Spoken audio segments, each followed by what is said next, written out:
kamu nggak bisa ngelola uang kecil, apalagi uang besar bakalan habis. Jangan buat trading untuk ngelunasin utang, biasanya kebalikannya tambah jalem.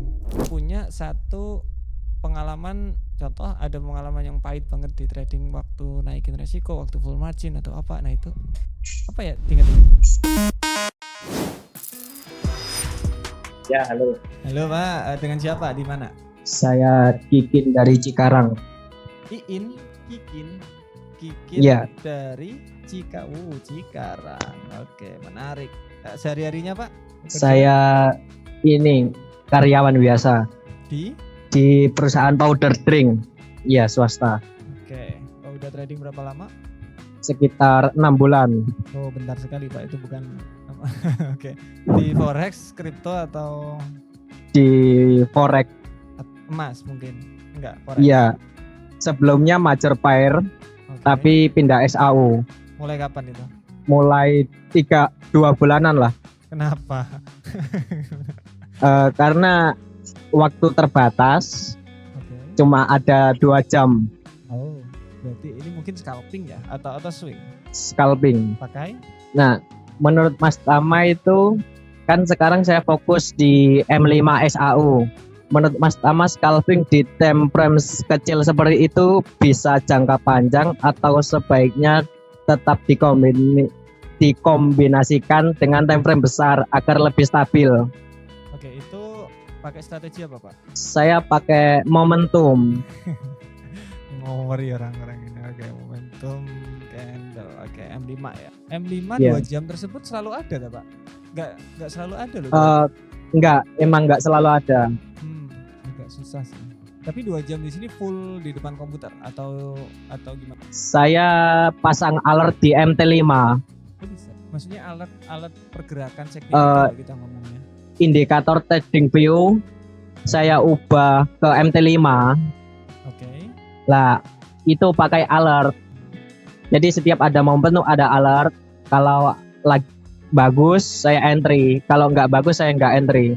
Alertnya berbentuk apa kalau notifikasi atau gininya, inputnya. Jadi contoh dia bergerak di 100 pip baru dikasih alert. Oh, saya kasih alert 100 pip, maksimal ekor 30%. Ini udah seru ini. Oke, seru. Kayak pakai apa gitu Pak ya sinyalnya. Iya. Oke, buat teman-teman yang nggak paham alert atau apa, sebenarnya di Discord di sini juga ada ya. Ada namanya momentum alert. Ada namanya momentum alert. Nah, alert di sini keluar ketika kelihatan sedang momentum. Masih kelihatan, belum pasti. Jadi ding ada momentum nih, baru dilihat di MetaTrader-nya. Memang momentum bagus apa enggak? Kalau enggak diambil, kalau bagus ya diambil. Nah, alert di sini sama seperti Pak Kikin tadi sebenarnya. Jadi udah kita konekin ke Discord. Ketika ada momentum yang oke, kita baru entry. Itu masuk. Untuk apa ya dibilang ya, biar nggak selalu lihat chart lah. Nah, mungkin dilihat dulu Pak. Kalau saya nggak begitu yakin kalau di momentum candle dengan win rate tinggi di 2 jam ini selalu ada per hari. Mungkin alert tadi bisa bantu, iya, tapi kan kerja. Kalau saya bakalan nyoba dulu, jadi contoh 1 bulan saya bakalan full 2 jam ngecekin chart, mungkin taruh di TV, nyala, kemudian alertnya tetap jalan, jadi lunding kita langsung lihat TV. Oke, nggak begitu, atau mungkin kayak gitu selama 1 bulan. Apakah selalu ada atau nggak selalu ada? Kita harus lihat. Momentum pasti ada bukan, maksudnya momentum yang high probability setup, yang ada momen yang saya tadi malam itu ngomong, yang pergerakannya kenceng atau kecil tiba-tiba panjang atau sebelah kirinya kosong, itu nggak selalu ada. Tapi ketika ada, momennya bagus, itu satu. Ketika itu nggak terjadi, contoh dari 1 bulan hanya dapat 10 entryan atau ada dapat 5 entryan, berarti kan terlalu low itu. Mungkin mulai dirubah, jangan pakai momentum, mungkin pakai breakoutnya si RB, itu lebih make sense karena itu ditaruh buy stop, sell stop, dia biar kelihatannya lebih ke situ. Tapi kalau cocok sama momentum candle, dicoba 2 jam tadi, karena hanya 2 jam. Kok hanya 2 jam, kenapa tuh Pak? Dikit banget ya? Saya kerja full time. Full time-nya itu 9 jam. Dari jam 8 sampai 5. 5 sore. Iya. Oh bisa lah Pak, jam 9 Oh, sampai lanjut itu bisa. Saya dulu malah dari jam 7 bener sampai jam 11 malam masih bisa kok. Harusnya aman. saya sebulan kemarin sudah nyoba di akun Sen $10. Nah itu 2 minggu pertama drawdown hingga 10%. Nah kemudian minggu selanjutnya sudah profit 10% lebih. Oke. Terus Saya kesulitan berhenti saat profit daripada berhenti saat loss. sebenarnya enggak masalah sih Pak. Yang penting profit sih. Jadi kalau biasanya kita dikasih sama market itu biasanya aneh Pak. Ketika kita itu untung itu biasanya berturut gitu. Untung. Karena momentum itu atau tren itu momennya itu biasanya 1 jaman. Jadi kalau Bapak M5 itu biasanya kenceng gitu. Entry TP. Biasanya kayak gitu. Biasanya saya juga kayak gitu soalnya Pak. Tapi ketika sekali aja loss terus udah selesai, besok aja lagi. Gitu Pak. Kalau gitu menurut Mas Tama saya bertahan pakai akun Sen ini harus berapa lama dan sampai kapan saya baru boleh menambah modal? Oh, kalau dari sini ini menarik ini. Ini dari istri saya dulu itu waktu awal-awal saya trading waktu di Australia. Jadi saya mau masukin berapa tuh? 170 juta dong? Enggak, coba 10 juta jadiin 170. Oh, menarik itu. Sumpah, itu menarik. Kenapa? Oh, begini orangnya. Nah, dulu waktu istri kayak gitu Pak. Jadi saya mau masukin uang 170 juta di trading. Kan udah waktu gagal-gagalnya dulu. Kemudian udah mulai profit tuh. Terus ada modal berapa? 10 juta. Ya udah itu. Jadi 170 juta kalau bisa. Kamu nggak bisa ngelola uang kecil, apalagi uang besar bakalan habis tuh. Ya itu, kelola sampai 170 juta. Kalau bisa, ya wis itu aja lanjutin katanya gitu. Oh ya, make sense. Ya, jadi gitu Pak. Akun Sen jangan, teman-teman banyak pasti yang akun Sen itu jangan berkecil hati. Saya challenge terakhir itu 170 juta atau 1 juta sen itu $10.000 itu saya pakai akun Sen dulu, pakai akun Sen. Ya lotnya beda ya lotnya beda. Cuma masih pakai. Jadi jangan ngerasa akun Sen aku harus pakai standar, nggak usah. Kalau teman-teman udah nyaman, ya pakai. Ya sama penting profit. Oke Pak, aman. Nah jadi saya bertahan akun Sen. Yes. Nah untuk saya bisa merasa aman menambah modal itu kapan? Bapak sendiri yang tahu Pak. Jadi Oh, contoh 3 bulan, baik. 4 bulan itu kan ngerasa toh, oh it's good. Oke. Kemudian kayak si siapa JV kemarin ngerasa, oh saya resiko itu teratur terus kok. Kayak saya naikin juga nggak mas. Itu juga Bapak sendiri yang tahu. Tapi kalau Baik Mas Tama. kadang-kadang ruginya 1%, kadang-kadang 5%, kadang-kadang 10%, itu masih belum saat. Kalau saya risk di 0,5 sampai 1%. Bagus. Terusin aja Pak. It's good. Baik Mas Tama, makasih. Siap, makasih Pak. Halo Pak, selamat malam. Selamat malam Mas. Tinggiin. Halo, Halo. Ya, selamat malam Pak. Dengan siapa? Dari mana Pak? dengan Randy di Lampung. Jauh-jauh orang-orang ya. Ada ya, banyak yang trading nggak Pak di Lampung Pak? Oh, sekarang lagi di Jepang Mas Tama. Lagi gimana? Di Jepang. Oh, Jepang mana Pak? Kemarin saya Di ke Shizuoka. sana. Di mana? Di Shizuoka. Nggak kelihatan di sana. Oke, sudah trading berapa lama? Kemudian di Jepang di sini sudah trading berapa lama? Di Jepang kan pastinya dari pagi sampai malam tuh. Pakai strategi apa? Saya tradingnya waktu US Open. Waktu apa Pak? Terus selama trading, selama awal pegang KTP itu Mas. Oke. 2 tahun yang lalu. Oke. Terus? Ya, saya mau tanya sama Mas Tama gimana caranya Mas Tama itu bangkit dari loss. Awal itu kan kenal Mas Tama itu dari manajemennya itu bagus. Terus pengen ngecontek. Nyontek ya. Oke. Iya. Karena di Jepang. Udah berapa lama di Jepang? 1 tahun Mas Tama. 1 tahun. Kontrak sampai berapa tahun kira-kira? Kontrak sampai 3 tahun. Oke, siap. Ini sekarang udah loss banyak ya berarti ya. Pengen Kalau loss banyak Mas. Oke. Menarik Pak Randy. Saya bakalan Tapi cerita udah dulu. mulai recovery Heeh. cara pakai pen. Ada 100 lebih. Udah ada pasti 100 lebih. Gimana Pak? Sorry, putus-putus. Udah ada 100 lebih Mas. Udah ada 100 lebih ya. Tapi beda broker Nggak apa-apa Pak itu. itu Nggak apa-apa, yang Pak. susah ngitungnya itu. Iya benar. Saya juga dulu beda broker deh sama. Oke Pak Randy, saya cerita sedikit ya. Untuk di luar negeri itu emang cari uang agak lumayan. Tapi terkadang habisnya itu di lifestyle sama kasino. Kalau nggak gitu kayak gini, trading. Aku dulu habisnya di trading. Karena aku nggak ke kasino juga nggak macam-macam. Lifestyle juga nggak gimana gitu. Habisnya di situ. Nah, kesalahanku dulu ini kita ngomongin masalah money management dulu. Money manajemennya, cara kita mengatur keuangannya dulu. Nah, dulu saya itu nggak ada apa ya kalau dibilang ya, nggak ada basket atau nggak ada tempat khusus buat saya trading. Nah itu bahaya. Dan semua itu saya masukin biasanya. Saya punya simpenan segini nih berapa puluh juta satu bulan, ya itu tak masukin trade apa. Itu habis itu habis. Bayangin kalau kita punya apa ya kayak keranjang di mana itu cuma 10% dari income kita, atau 5% lah. Nah dari situ mulai tuh aku mulai enak tradingnya. Serius mulai enak karena beban juga nggak begitu. Trading ketika loss juga aku masih bisa jalan-jalan, masih bisa makan dengan tenang. Dari situ trading jadi lebih bagus banget. Apalagi kalau pas nggak ada apa ya kalau dibilang nggak ada hutang dan lain-lain, itu lebih tenang lagi. Tapi kalau pas ada hutang dan lain-lain mungkin itu tadi ada porsi kecil aja buat trading. Jangan buat trading untuk ngelunasin hutang. Biasanya kebalikannya, tambah dalam hutangnya, tambah dalam. Itu agak berbahaya. Gak cuma saya tapi banyak orang yang itu. Kemudian dari situ kalau udah oke, masuk ke money managementnya. Nah habisin duit di 400 lebihan itu cepet Pak, tapi balikinnya tuh lama banget saya. Dan itu saya sering WD, bukan kayak apa ya langsung contoh nih dapat 100 juta.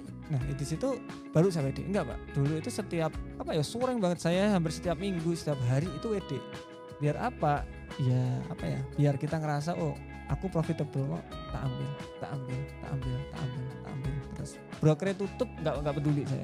Karena apa? Ya wes saya udah dapat lumayan banyak dari broker. Nah itu apa ya cara saya yang dulu itu kenapa kok saya bisa pelan-pelan naik, ya saya sering WD dan money managementnya mulai oke karena saya ngerasa karena saya pernah floating di minus 11 ribuan minus floating minus 11 ribu merah gitu.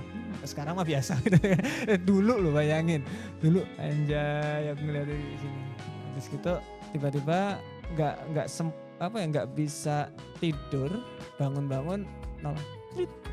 Aku inget brokernya itu IC Market. Aku inget banget. Habis banyak sumpah. Ya itu minus 11 ribu masih floating naik. Aku nyoba recovery aku gak bisa. Nol bar. Nah dari situ kenapa? Karena aku naikin resikonya. Nah ketika aku mau naikin resikonya, aku inget-inget dulu waktu aku kayak gitu. Wah itu langsung gak bisa. Aku langsung kalau nggak gitu mau naikin resiko saya WD dulu baru aku naikin resiko. Jadi WD itu penting. Kemudian punya satu pengalaman, contoh ada pengalaman yang pahit banget di trading waktu naikin resiko, waktu full margin atau apa. Nah itu apa ya, inget-inget. Itu yang saya lakuin saya kalau mau itu. Kemudian kalau di Jepang, di Australia, dimanapun yang di luar sana, biasanya itu ya orang yang trader loh maksudku ya, itu habisnya di trading biasanya. Jadi benar-benar hati-hati aja. Sisihkan aja uang 5% lah, 5% buat trading. Sisanya ya disimpan lagi buat jaga-jaga. Karena apa ya, waktu kita di luar negeri kan limited tuh. Jadi siapa tahu ada kenapa-napa, kita pulang masih ada bekal lah. Itu sih Pak Randy kalau saya. Tambahan Mas Tama. Boleh. Kalau tadi kan Mas Tama bilang sering WD, gitu kan. Karena kalau WD ini dipecah akun gitu Mas Tama. Jadi saya tuh sebenarnya hold itu nggak tahan, in close gitu. Jadi kayak nggak bisa maksimal TP-nya. Maksudnya beda akun itu gimana ya? Kemarin rugi, katakanlah rugi 70%. dari awal. Jadi mau TP-nya itu harusnya kan X2 ya mas listnya gitu mas. Oke. Biar BEP. Oh, ternyata. Aku terus hubungannya sama beda akun tadi apa tadi ya? Yang pecah akun Pecah. tadi. Maksudnya gimana itu pecah akunnya? Aku kok bingung. Aku biasanya pakai akun Sen. Terus? Terus nyoba pakai akun standar. Nah MC saya itu di standar itu. Oh, MC di banyak. WG, terus dipindah. Sebelumnya pakai akun Sen. Akun Sen Malah gimana hasilnya? ya MC-nya dia bisa Ya, rasanya waktu di akun standar ya. Iya.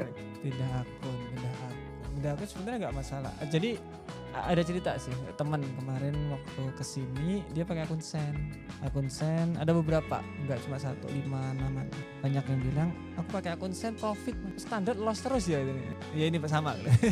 Ini sama. Kemudian kemarin juga yang pakai akun tanaman juga gitu, dia untung ini udah 100% kan dia, wah keren, seneng kesini seneng. Tapi ketika dia itu akun standar mau scalpingan gitu loss dia.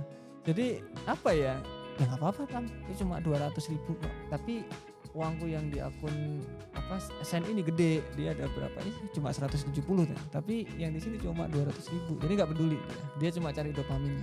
Kalau kayak gitu nggak masalah berapa persennya, tapi tetap dia ambil buat jangan buat trading maksudnya gitu loh, udah diambil itu karena biar kita tenang aja. Coba aja Pak, coba aja. Wes fokus aja sama satu, mungkin pakai akun Sen, terus aja coba sambil kerja, sambil naikin skillnya di akun Sen. Nanti kalau misalkan udah profit terus, pengen pindah akun atau pecah akun, ada step-stepnya sendiri kok. Ada tangga traders namanya, dicek aja di Discord. Ada emang di Discord? Instagram? Jauh ya? Oh enggak, coba dong.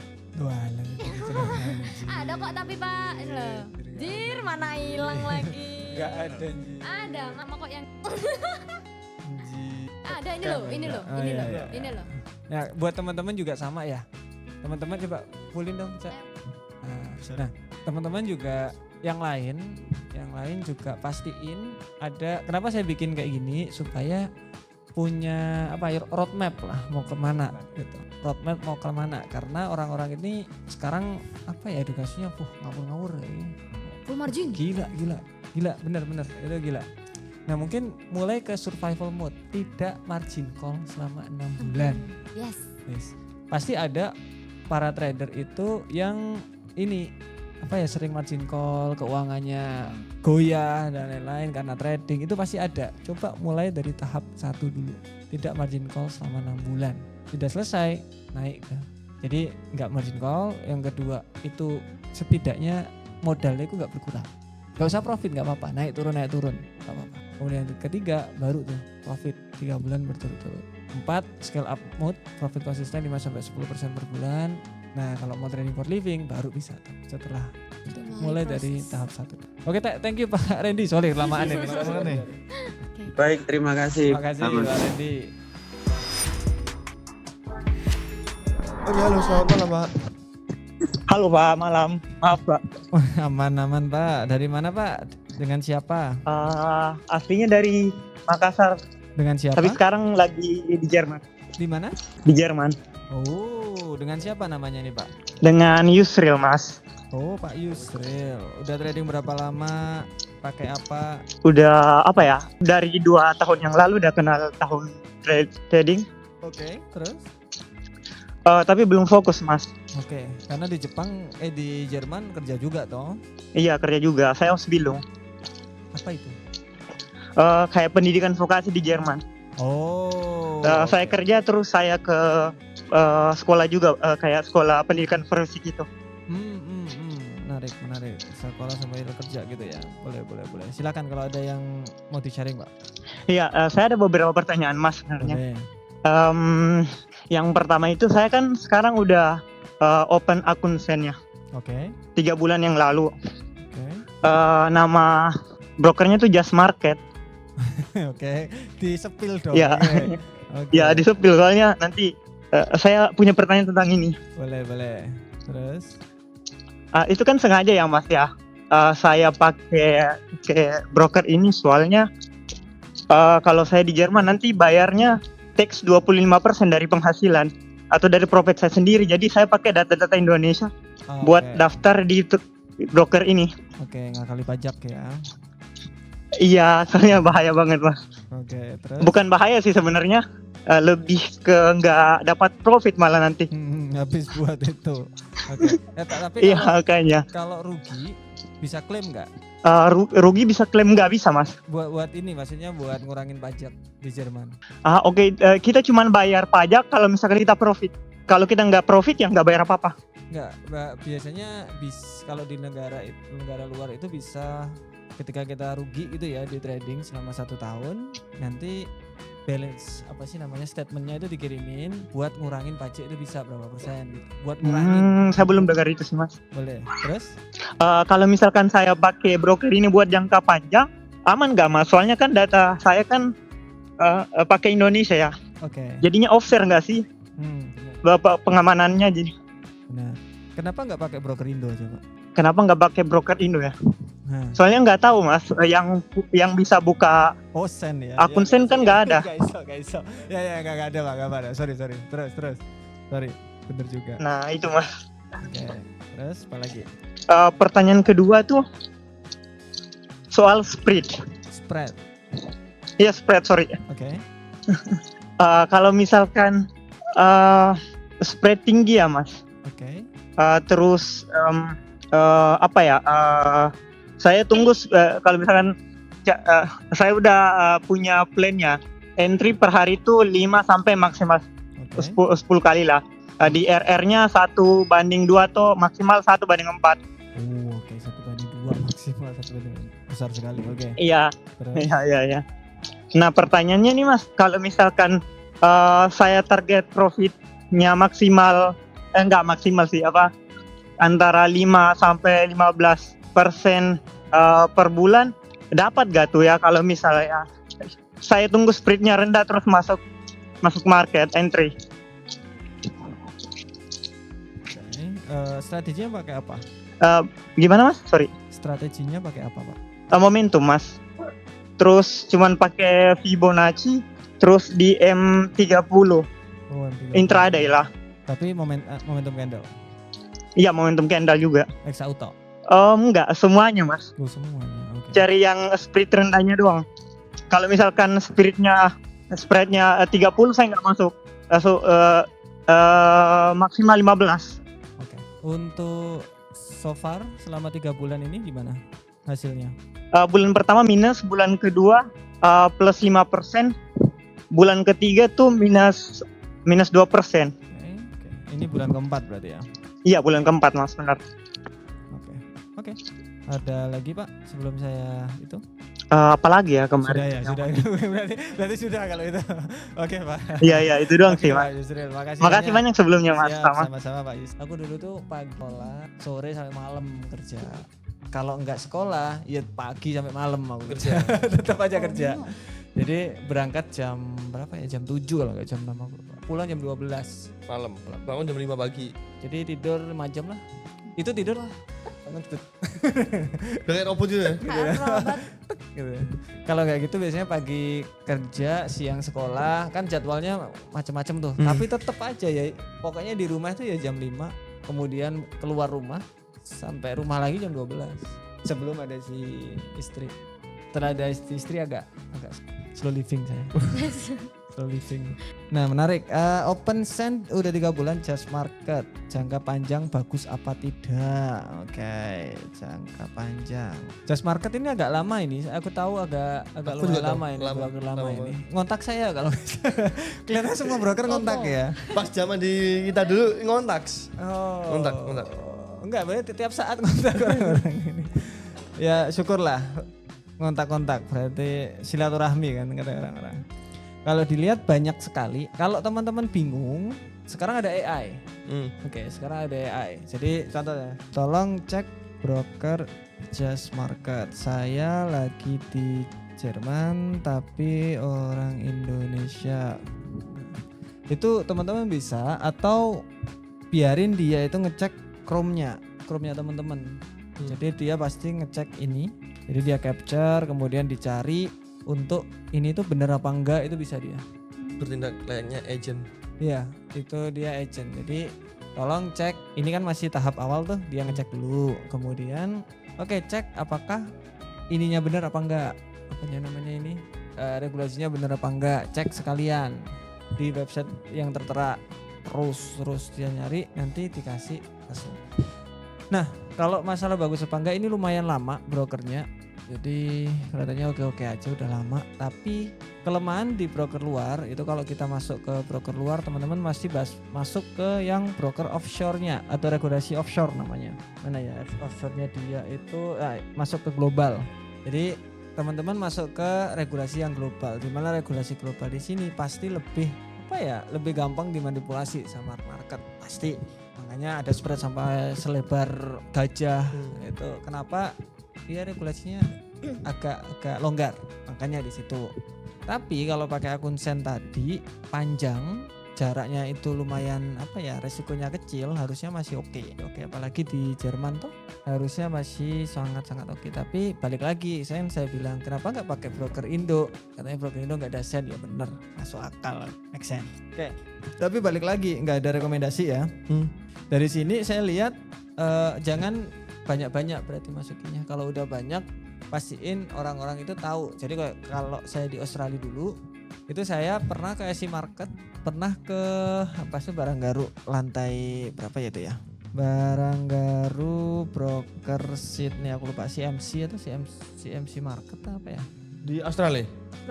Oh ya CMC Market, Baranggaru kan dia. Nah internasional ini tempat saya bekerja dulu. Oke, International Tower Sydney level 20. Ya ampun kangen saya tuh. Ya, ini tempat saya kerja dulu, tower 3 ini ya benar. Ini saya lihat, saya tahu tempatnya. Kalau ada apa-apa tinggal ke sana gitu loh. Kan enak. Ngasih market juga saya tahu karena saya di Australia, tinggal ke sana. Lokalnya sana lah ya. Lokalnya sana, tinggal sana. Tapi saya tetap masuk ke global karena saya orang Indonesia. Oh maksudnya global ya? Maksudnya global karena saya orang Indonesia, nggak bisa masuk. Kalau saya masuk regulasi Australia pakai paspor Australia itu IC Market ASIC regulation kayak leverage maksimal di IC Market itu 1:30. 30? 1:30 maksimal kalau saya pakai regulasi Lokal Australia. Lokal. Punya saya dulu itu 1:500. Mantap. Lossnya banyak deh. Ini di broker ini saya loss banyak ini. Wah, asem ada broker ini. Banyak uang saya di sini hilang. Ya lumayan lah, tapi nah ini nih balik lagi, saya dapat yang offshore Sisel, makanya saya dapat leverage di 1:500. Nah pertanyaannya Pak siapa tadi? Ya Pak Yusril tadi itu apakah bagus apa enggak? Kalau bisa seperti saya tadi tetap offshore tapi tahu tuh tempatnya di mana, kalau ada apa-apa tinggal datang. Kalau CMC Market itu aku lihat lumayan keren. Ada Susquehanna juga di lantai 48. Itu keren. Ada di sana. Hah? Susquehanna ada di sana. Susquehanna itu tempatnya si Rina, dia kerja di atas. Wah keren itu. Keren banget tempatnya. Nah ini kita lihat memang semua layar-layar, kemudian chart gitu. Full. Satu orang paling 6, 4. Itu bener-bener kayak apa ya, hedge fund gitu lah. Iya emang. Kayak orang yang mau kayak hedge fund itu Mas. Iya beneran itu serius. Itu memang yang kayak di TV banyak penting jadi sini juga. Aku ingat waktu di basement itu ada mobil bagus-bagus. Orang itu sampai takut, jangan deket-deket dong. Itu apa namanya? Itu rumahku. Kayak itu seharga rumahku gitu. Oh. It's cost my house, Dre.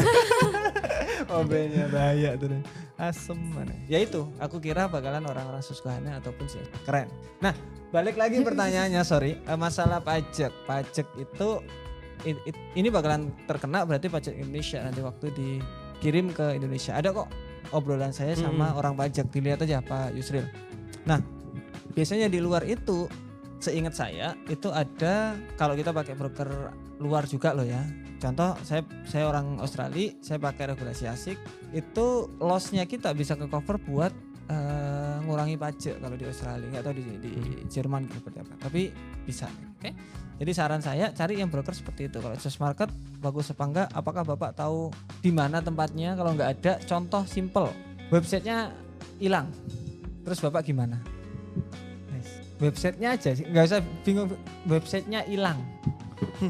Gimana? Banyak ya kayak gitu. Banyak banget. Ya dari yang hijau, yang biru semuanya banyak itu. Banyak. Banyak. Makanya ketika saya tahu brokernya, biasanya saya diajak ke tempatnya, terus saya wow gitu biasanya gitu. Oh gede ya ternyata ya. Oh ternyata ini kalau ada apa-apa saya tinggal di sini aja. Biasanya kalau nasabah-nasabah prioritas itu kayak gitu. Kita diajak, ini loh ada kantornya, ada ininya, regulasinya ini. Prioritas. Nah, kemudian yang kedua itu momentum candle itu tidak bagus desain biasanya karena speknya terlalu lebar. Yes. Kita udah backtesting terbaik itu di XAU, itu win rate paling baik. Pair forex lainnya itu kurang begitu Pak. Tapi kalau dipakai ya nggak apa-apa. Tapi setelah kita cek kurang banget.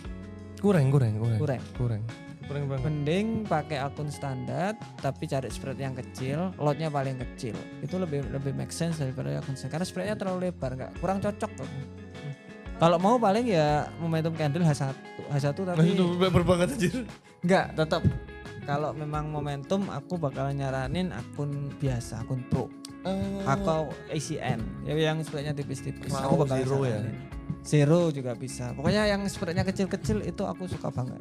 Kalau momentum, kalau sen kurang cocok. Kemudian kita lihat apa ini? Ya ampun lucu sekali ya, Oke. Momen Fibonacci boleh, XAU USD semuanya jangan fokus sama satu market. Jadi Bapak tahu apa ya? Contoh XAU lah, kita tahu jam-jam berapa aja XAU ini bergerak. Enak banget kita. Jadi tradingnya pas-pas jam-jam tersebut aja. Oke? Itu Pak Yusril, panjang jawabannya. Iya. Jadi semoga Panjang membantu aja. sekali ya